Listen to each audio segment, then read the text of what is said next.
با صدا دادن سرود ملی در کالج طبی شهر خوجند به نام یوسفخان اسحاقی بخشیده به تجلیل جشن بزرگ ملی 34 سالگی استقلال دولتی، کنفرانس علمی نظریوی تحت عنوان استقلال رمزی صاحب دولتی و وطنداری است برگزار شد.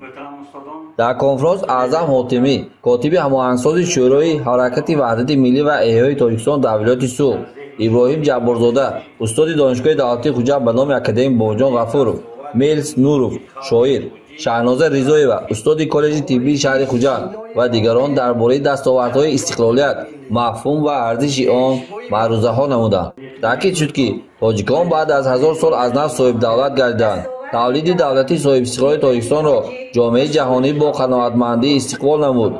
جمهوری تاجیکستان به شرافت سیاست خردمندانه اساسگذار صلح و وحدت ملی پیشوای ملت محترم امام رحمان توانست در دوران استقلال نه تنها روابطی سودمند با جهان خارج برقرار سازد، بلکه با پیدا نمودن روش خاص دیپلماتی خود که به حفظ منافع ملی و احترام ارزش‌های عمومی بشری اساس یافته است، همچون یک کشور فعال و تاثیرگذار در حل مسائل گلوبالی شناخته شود. همین 34 استقلال اگر که هر یک سالش دستاورداش کارهایی که با سربری پیشوای معظم ملت جهت تحکیم استقلال و روح‌های دولتداری به انجام رسید قیاس کنیم، هر یک سالش به 5 سال‌ها 10 سال‌ها برابر است. یعنی ما در همین مدت کوتاه 100 سال‌ها را طی کردیم بگیم خطا نمیشه. استقلال دولتی این معنایش همین است که همون دولت صاحب استقلال است که سیاست داخلی و خارجی خودش مستقلانه به دخالت دولت دیگر معین میکند.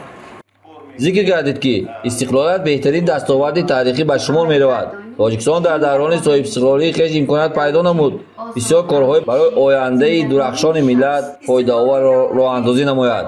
از جمله یکی از اقدامات بهترین که در سیاست دولتداری به آن دقت جدی داده شد این بلند برشترین مقام زن در جامعه بود.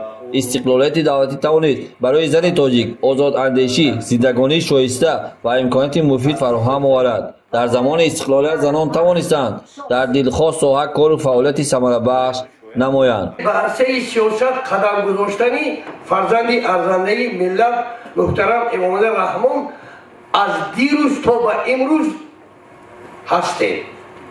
دیدیم، آموختیم، خوندیم و امروز بگوییم. استقلال دولتی برای هر یک کشور پدیده بی‌نهایت مقدس والاترین و پرارزشترین دستاورد دولت و ملت تاجیک به شمار می رود. مخبره جورابایی و معاون دیرکتور اوید به کارهای تربیتی کالج طبی شهر خوجند از نام رابطه مؤسسه تعلیمی و مهمانان برای اشتراک فعالانه در کنفرانس عرض منتداری نمود. یکی از نعمت‌های بی‌بهایی که برای ما آزادی، آبادی و زندگی شایسته را هدیه نمود این استقلال دولتی تاجیکان است. وطن عزیز خود را از تحت دل دوست داریم و برای آبادی و شکوفایی سرزمین اجدادیمان، صلح و ثبات کشور و وحدت و یگانگی سعی و کوشش نماییم.